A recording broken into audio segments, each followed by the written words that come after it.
are there, it definitely ties into the real estate industry as well.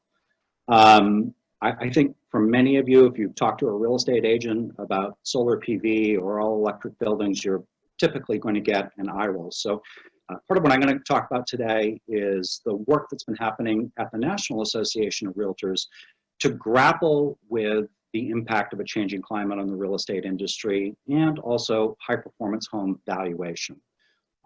They obviously run in tandem, and it's, you know, there's been a lot of challenges in that communication. Next slide. A little bit about what I do. I guess, you know, I'm a co-founder of the Rethink 39 group, so I have 9 realtors working under me that are completely committed to the 39% of US energy consumption that's attributed to the built environment. So although many realtors don't understand the value proposition out there, there are several that do. And just like it's maybe difficult to find builders that specialize in high performance homes or contractors that can support that work, understand that there are realtors, appraisers, and even lenders here in Massachusetts that understand that value proposition. Some of the work that I've done at NAR, I'm very proud to be a realtor these days, because particularly over the last 3 years, we've seen a big movement at the National Association of Realtors to really address this. In 2018, we formed a sustainability advisory group for the National Association of Realtors, which has direct relationship to our leadership team. And it's impressive to see the work that's been done there. This year, I was honored to be asked to chair our current president, Vince Malta, Presidential Advisory Group on the impact of climate change and the impact on the real estate industry, which was powerful. We produced a 23-page document that is being implemented right now at National Association of Realtors. Next slide.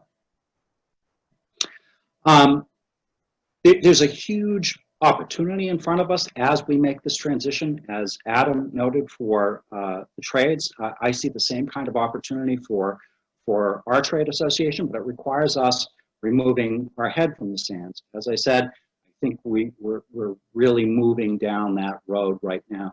So high performance features in existing homes and homes built beyond code to net zero energy standards. We're grappling with how to communicate that value proposition to the industry, to buyers, to sellers, and to developers. Next slide.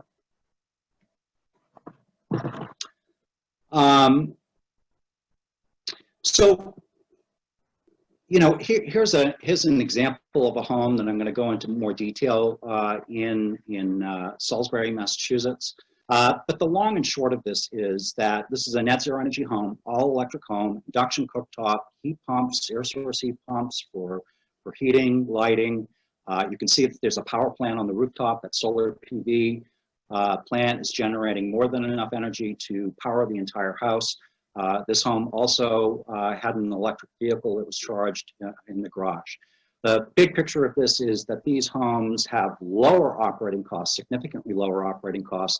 They're more comfortable, healthier to live in, and with each dollar saved, obviously for the homeowner, there's a clear beneficial impact on the environment that we have to tackle. That 39% of US energy consumption attributed to the built environment, that's one of the largest sources of energy consumption out there that I think many people just aren't aware of. Next slide. And all of this is true for existing homes as well.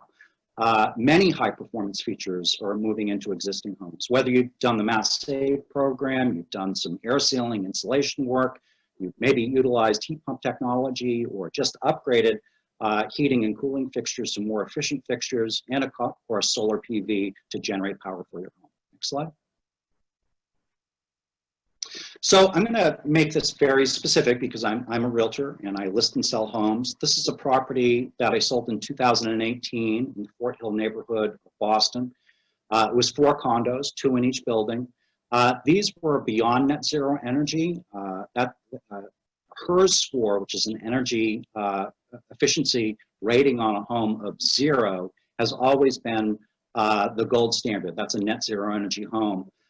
Like your golf score, the lower the better for your HERS score. And as you can see, these homes that I sold in 2018 had HERS scores ranging from -14 to -22. They were LEED Platinum certified. Next slide.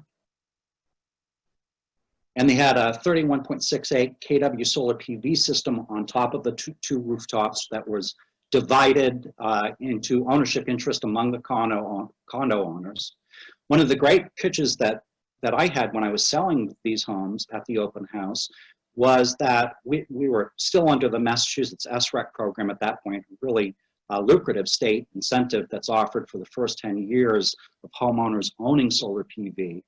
And with the conservative money calculation that we were looking at with the SREC checks that come back to the homeowners, we could state that they were going to effectively pay their condo fees for the first 10 years of ownership. It was a pretty cool value proposition to offer sellers. Next slide. But here's the deal. Down the street, there were 7 units being built at the same time. They were delivered to the market at almost the same time that we delivered 152 to 158 Highland Avenue. These were built to code. Boston is a stretch code community, as you may know. These condos reached a HERS score of 55, which is the minimum you could do to meet the law of the stretch code. Next slide. But the developer and I were nervous. They were listed at $375 per square foot. You know, if you asked most agents in the Fort Hill neighborhood in 2018, they would say that that's the correct, you know, the quote unquote correct per square foot price for homes in that neighborhood. And we decided to list at $450 per square foot, so quite a premium. I knew, and I'm going to talk about the process of high performance home valuation and how you deliver that valuation model to appraisers and to lenders in a little bit, but I knew for a fact that with appraisers that were knowledgeable and competent in this part of the industry, we could hit that 450 per square foot number. The question was, with competition right down the street, would buyers see that value as well? Next slide. I'm really excited to announce that by the time all 4 of our units sold, only 2 of the 7 units sold down the street.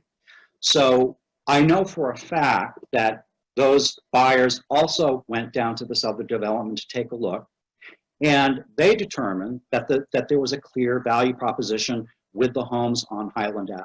Next slide. This is part of the process for ensuring, and this is true whether you're doing a refi, and I'm happy to speak to anybody offline, or if you've added high performance features to your home, you want to engage a realtor that can represent you accurately in the marketplace. And these are some of the tools that we use for that new type of valuation.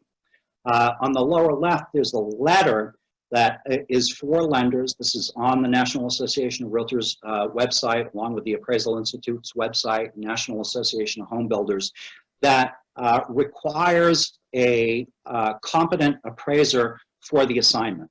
A competent appraiser, we have 12 appraisers in the state that have gone through the Appraisal Institute's 3 rigorous course sets of Valuation of Sustainable Buildings program. So although we can't pick a specific type of appraiser due to Dodd-Frank and all the mortgage meltdown that happened in 2008 and 2009, we can absolutely ask for a qualified appraiser. And as a listing agent representing a home, this is something that I demand. We upload this information into the MLS and make sure that the buyer initials it as part of the contingency for accepting an offer. The Appraisal Institute on the top right created a report called the Green Residential and Energy Efficient Addendum. This was originally created in 2011. The latest version is November 2019. This is a 6-page report to be given to a qualified appraiser that has all of the high performance home features, including solar PV, in that document. This is an essential document to pass on to the qualified appraiser so that they have the information that they need to make a story for the underwriter to understand the value proposition. In the URAR, the Uniform Residential Appraisal Report, there's only one line item that says energy efficient items, and it's underutilized. That's why the Appraisal Institute created this addendum. And on top of that, on the lower right, the PV value tool, there's a free tool that's available online. If you Google PV value or go to pvvalue.com, you'll find it. And we can use an income approach. It's not just about the comps anymore. When you put a power plant on your rooftop and it's host owned and it's producing income for the homeowner, we can actually use an income approach to add value to those comps. So that's a real critical one that we're actively engaging the real estate and appraisal industry in understanding that value proposition. Next slide. And if you want more information on this, I did write for Nessie. They have a great magazine called Building Energy Magazine. And I wrote an article on the process of high performance home valuation. It talks about those documents and how to use them in that specific development. Next slide. So the question always is for the developer that developed the project on Highland Ave. So this must have been more expensive, right? Well, you'll be surprised at the numbers if you go to the next slide. What it cost that builder down the street to build that property out was $275 a square foot. What it cost Jonathan to build the units at 152 through 158 Highland Street was $275 per square foot, and that included the cost of solar PV. This developer with his next project, despite the fact that lumber prices have risen quite a bit, which may be a stickling point, but his goal is to get to $265 a square foot for his next project. So I'm seeing this in real time in the marketplace, as I'm sure Adam is as well.